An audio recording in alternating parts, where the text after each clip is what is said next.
मैं जयदेव कुमार स्वागत करता हूँ मेरे चैनल वी स्टडी क्लासेस में। मैं आप लोगों को हिंदी का 5वां चैप्टर जिसका नाम है पर्वत प्रदेश में पावस, इसके बारे में इस कविता का संपूर्ण सार और इससे जुड़े हुए सारे जानकारी को आपको बताऊंगा।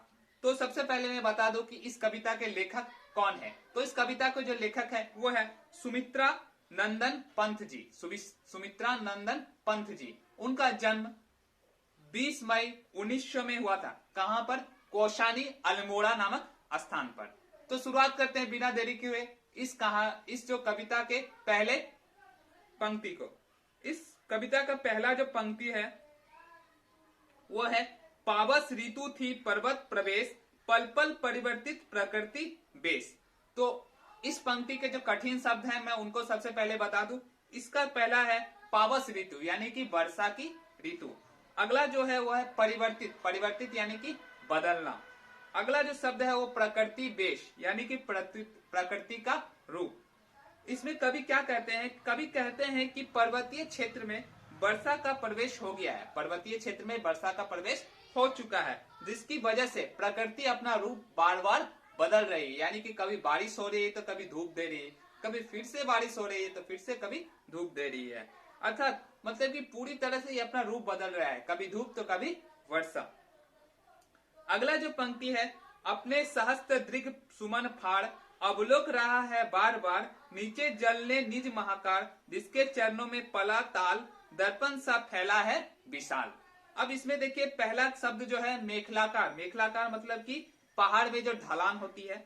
सहस्त्र मतलब कि हजार, दृग सुमन मतलब पुष्प रूपी आंखें, अवलोकन मतलब कि देखना, महाकार मतलब विशाल आकार, ताल मतलब तालाब, और दर्पण मतलब आईना। अब देखिए इसमें कवि क्या कहते हैं कि पहाड़ों की तुलना उन्होंने कमर में बांधने वाले आभूषण यानी कि कमर में जो हम लोग बांधते हैं उस आभूषण से किया गया। कवि कहते हैं कि जिस प्रकार पहाड़ों के जो वन होते हैं, पहाड़ों में जो पेड़ होते हैं, जो पुष्प खिलते हैं, वो कैसा होता है कि बड़े मात्रा में, हजार सहस्त्र की मात्रा में खिलते हैं। जिस प्रकार हमारे कमर में जो आभूषण होते हैं वो बहुत सारे छोटे छोटे चीजों से मिलकर बने होते हैं और बहुत ज्यादा घने होते हैं।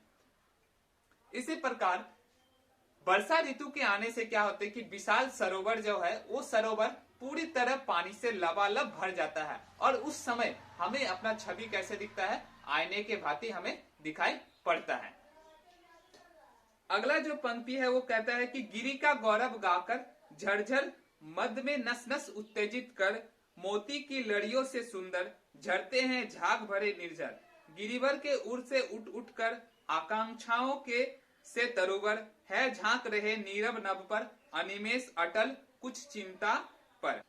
इसका जो कठिन शब्द है गिरी, गिरी यानी कि पहाड़, मद मतलब कि मस्ती, झग मतलब कि फैन, उर मतलब हृदय, तरुवर मतलब कि पेड़, अनिमेष मतलब एक टक। अब देखिए इसमें क्या कहते हैं कवि? इसमें क्या कहते हैं कि मोतियों की लड़ियों के समान सुंदर झरने झरझर कर कर अपने बारिश कर रही है, मतलब कि पानी नीचे की ओर बहा रही है और पहाड़ों का गुणगान कर रही है। मतलब इसमें झरना का बहुत सुंदर वर्णन किया है। उन्होंने कहा है कि झरने जिस प्रकार झरझर करके पूरे पहाड़ों से पानी को और पहाड़ों की तारीफ में वो पानी बहा रहा है।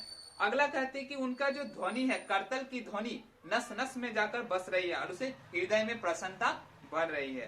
पहाड़ों की हृदय से उठे अनेक पेड़ों से ऊंचा उठने की इच्छा एक तक दृष्टि से लगाए हुए हैं और उन्हें प्रेरणा दे रहे हैं कि हमेशा हमें मेहनत के बल पर ऊंचाई पर उठना आवश्यक है।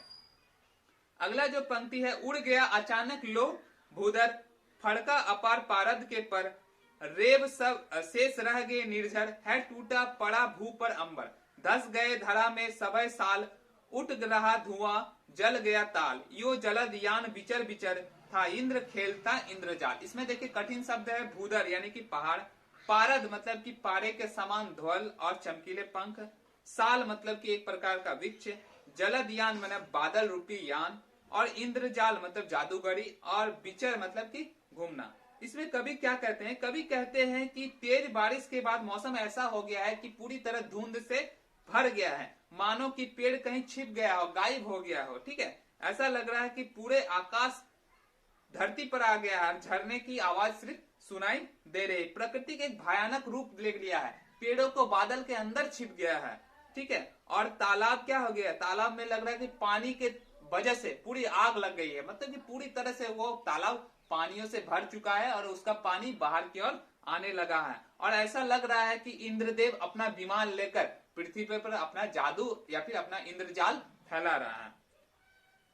यहां तक में मैंने इस कविता के सभी पंक्तियों का सार और इससे जुड़े हुए कठिन शब्द आपको बता दिया, और इससे जुड़े हुए एमसीक्यू और क्वेश्चन आपको जल्द ही हमारे चैनल में उपलब्ध किया जाएगा। आप इस जानकारी को अपने दोस्तों, अपने बंधु सभी से शेयर करिए ताकि उनको भी इसका लाभ मिल सके। मैं आप लोगों को अगला वीडियो में अगला अध्याय के बारे में संपूर्ण जानकारी और उससे जुड़े हुए प्रश्न उत्तर को उपलब्ध कराने का कोशिश करूंगा। मेरे चैनल में तब तक बने रहने के लिए बहुत बहुत धन्यवाद।